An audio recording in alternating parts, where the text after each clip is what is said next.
السلام عليكم ورحمة الله وبركاته. أنا الدكتورة نانسي محمود، والنهاردة في ميد توكس هنتكلم عن حالة شائعة جدا، وهي حالة الكاربال تانل سيندروم.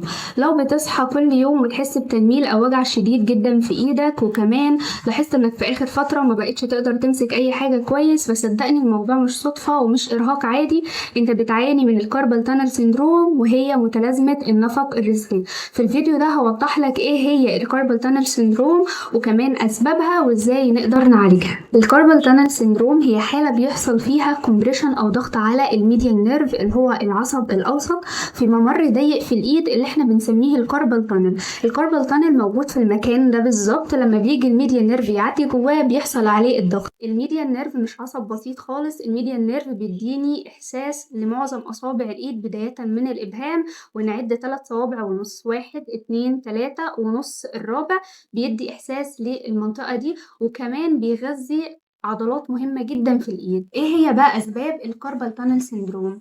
أول حاجة وهي الأوفر يوز، إن أنا أستخدم إيدي لفترة طويلة، زي مثلا الناس اللي شغالين على الكيبورد أو الماوس أو الناس اللي شغالة في الخياطة، دول كلهم أكتر عرضة للإصابة بالكاربال تانل سيندروم.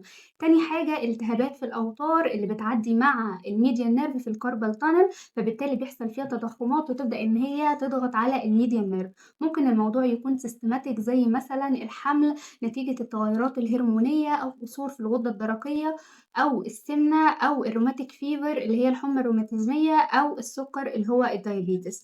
وكمان عايزة أضيف معلومة مهمة جدا، وهي إن الستات أكتر عرضة للإصابة بالكاربال تانل سيندروم أكتر من الرجالة بنسبة 3 إلى 1. يعني لو عندي 4 أشخاص مصابين بالكاربال تانل سيندروم هيكونوا فيهم 3 ستات. بالنسبة للتشخيص أنا بعمل تستات مهمة جدا وممكن أعملها في البيت. أول تست معايا هو الفالن تست. الفالن تست بعمله بالشكل ده، وبثبت في الوضع ده حوالي دقيقة. لو الشخص عنده كاربال كومبريشن تيست هيحس بتنميل.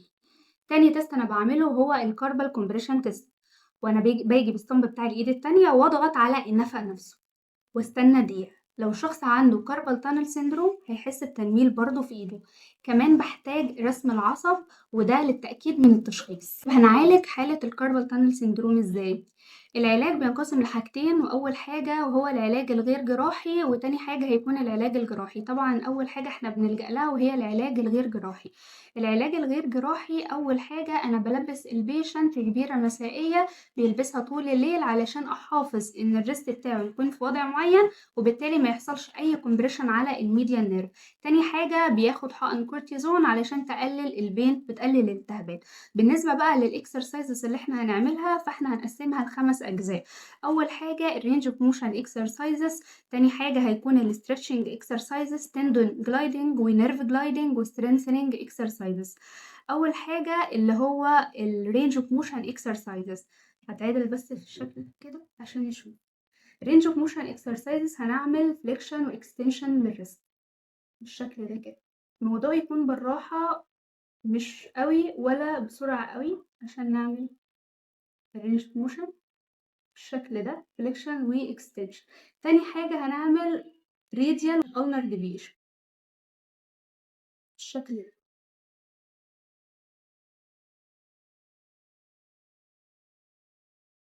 ونكرر الموضوع ده كذا مرة. تاني حاجة هعملها وهي الاسترتشنج اكسرسايزز، هنعمل استرتشنج للفليكسورز وهنعمل استرتشنج للاكستنسورز. هنعملها بالشكل ده. دلوقتي انا هعمل استرتشنج للاكستنسورز، هنزل ايدي لتحت، ماشي، وبعد كده هبدأ ان انا اضغط لتحت اكتر. لو حسيت بأي بين ممكن نقلل الضغط شوية، وبعد كده نثبت حوالي 10 ثواني، ماشي. ده كده انا عملت ستريتشنج للاكستنسور. تاني حاجة هعمل ستريتشنج للفليكسورز، هتبقى العكس. هفرد ايدي لورا وابدأ ان انا برضو اضغط لورا، وهثبت في الوضع ده 10 ثواني، وكده يبقى انا عملت ستريتشنج للاكستنسورز والفليكسورز. وهنكرر الموضوع ده 5 مرات. طيب بعد كده تالت حاجة هنعملها وهي التندون جلايد. التندون جلايد هيمر بمجموعتين، كل مجموعة هتبقى 3 مراحل، وكل مرحلة أنا هقف فيها 3 ثواني. أول حاجة هفرد إيدي بالشكل ده، ده أول مجموعة، أول مرحلة فيها هفرد إيدي بالوضع ده وهقف 3 ثواني، 1 2 3. بعد كده هبدأ إن أنا أعمل هوك، بحيث إن أنا عندي صوابعي مفاصلي فوق هتبقى بص للسقف وهقف 3 ثواني، 1 2 3. بعد كده هعمل فيست قبضة وهقف 3 ثواني. تمام، دي كده المجموعة الأولى. المجموعة التانية هنعملها ازاي؟ هنقف في أول حاجة برضو بالشكل ده، هقف 3 ثواني. بعد كده هنعمل ايدينا بالشكل ده كأني ماسكة ورق بين صوابعي بالشكل ده كده، وهقف 3 ثواني. بعد كده هبدأ ان انا اعمل ايدي بالشكل ده برضو وهقف 3 ثواني. كده انا عملت تندون جلايد، وبرضو هكرر الموضوع ده اكتر من مرة. بعد كده هنعمل نيرف جلايد. نيرف جلايد هعملها ازاي؟ هيبقى عبارة عن 6 مراحل، كل مرحلة انا هقف فيها برضو 3 ثواني. اول حاجة هنبدأها بفيست بالشكل ده وهقف 3 ثواني. بعد كده هفرد ايدي لفوق 3 ثواني. بعد كده هرجع ايدي لورا 3 ثواني. بعد كده هفتح الابهام لبره 3 ثواني. بعد كده هرجع ايدي لقدام، هطلع ايدي لقدام 3 ثواني. وبعد كده بايدي التانية وهزق الابهام لورا 3 ثواني. كده انا عملت نيرف جلايد. لو انا عايزه اعمل بروجريشن للموضوع ده اكتر، تعالوا نشوف ازاي.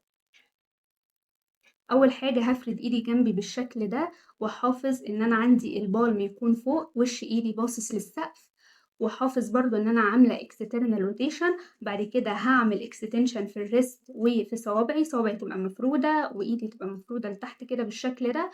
وكمان احافظ برضو ان الشولدر بتاعي يبقى نازل لتحت شويه كده. بعد كده هودي راسي الناحيه التانية.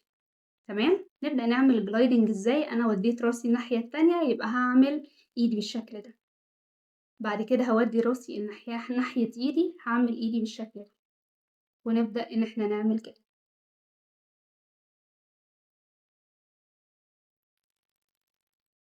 كده انا عملت بروجريشن اكتر للنيرف جلايد.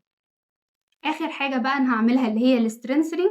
والسترينثرينج دي المرحلة المتقدمة، البيشنت بيكون اتحسن، هبدأ ان انا اعمل سترينثرينج اكتر. طب هعملها ازاي؟ عن طريق كرة الضغط. ابدأ ان انا امسكها في ايدي وابدأ ان انا اضغط عليها واثبت حوالي 3 او 5 ثواني، ونكرر الموضوع ده 5 ل10 مرات. طيب بالنسبة للعلاج الجراحي، وده أنا بلجأ له في الحالات الشديدة جدا، أو في الحالة إن العلاج الغير جراحي منفعش، وده أنا بعمل فيه فتح وتسليك للعصب.